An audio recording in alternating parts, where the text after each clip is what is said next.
Il est quasiment 19h30. Bonsoir, bienvenue sur iTélé. iTélé, la chaîne de l'événement et l'événement sportif. Ce soir, c'est la finale de la Coupe Davis de tennis.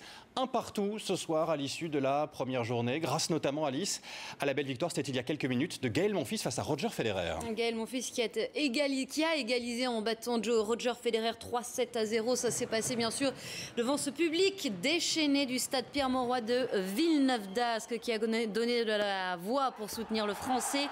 Gaël Monfils particulièrement en forme, a déroulé en 3-7, donc 6-1, 6-4, 6-3. Oui, c'est vrai, Roger Federer était blessé au dos cette semaine, mais le Français a particulièrement bien joué durant cette rencontre, Antoine. Direction le stade Pierre-Mauroy à Villeneuve-d'Ascq où nous attend Olivier Le Foll. Alors voilà, l'un des envoyés spéciaux d'ITélé sur place avec une invitée, Nathalie Dechy, ancienne championne qui a particulièrement brillé en Fed Cup, l'équivalent féminin de la Coupe Davis et qui connaît donc bien ces épreuves de tennis par équipe. Effectivement, avec une finale en 2004 de Fed Cup pour Nathalie Dechy qui est venue en... Si, c'est bien ça, vous inquiétez pas. Qui est venue en voisine puisqu'elle habite à Villeneuve-d'Ascq. Qu'est-ce que vous avez pensé de cette première journée ?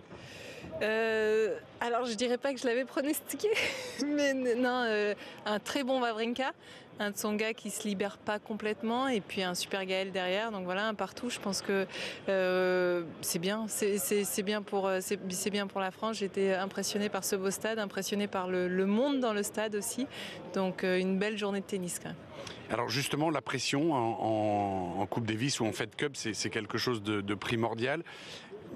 Parfois vous la mettez à votre avantage ou pas, c'est un peu ce qui s'est passé pour Joe et à contrario pour Gaël. Ah bah c'est vraiment l'exemple entre les deux est étonnant, quoi. On a vu un Joe qui a pris énormément de temps à se libérer, qui a donné un set à son adversaire avant de se sentir un peu mieux. Et puis à la différence, Gaël il s'est nourri de ça, on l'a senti hyper dynamique, hyper content d'être là. Et c'était vraiment l'opposition entre les deux gestions de pression, celle qui fait du bien et celle qui est très lourde à gérer, quoi. Donc ce qui est bien, c'est que demain il y a le double, il y a d'autres matchs, c'est l'avantage de la Coupe Davis, donc on va voir ce qui va se passer maintenant.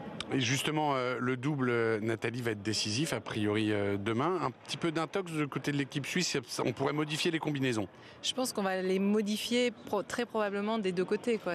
C'est ce qui arrive souvent de toute façon. Ce qui est mis sur le tableau le jeudi au tirage au sort, c'est de l'intox. C'est plus comme ça qu'il faut le voir, quoi. D'accord, donc on peut imaginer un Joe qui va essayer de se rattraper. Côté français, on peut aussi imaginer un Wawrinka, un Federer, peut-être les deux même ensemble, qui ont gagné le titre olympique à Pékin en 2008. Ouais, carrément. Tsonga, oui, parce que c'était la combinaison à Roland-Garros en demi-finale, donc forcément. Et puis un Federer-Wawrinka, j'y crois un peu moins, parce que je trouve que Federer, il est quand même, on sent qu'il est encore gêné par son dos. Donc est-ce qu'il va pas vouloir avoir une journée de repos demain pour essayer de mieux jouer dimanche? C'est quand même, pour moi, ça serait ce que je pense, quoi. Bon, eh bien, écoutez, on verra ça demain. Je vous rappelle que le double, c'est à 15h30 ici dans ce stade de Villeneuve-d'Ascq. Et quoi qu'il arrive, je vous le rappelle, on aura un dimanche décisif parce que c'est là que tout se jouera.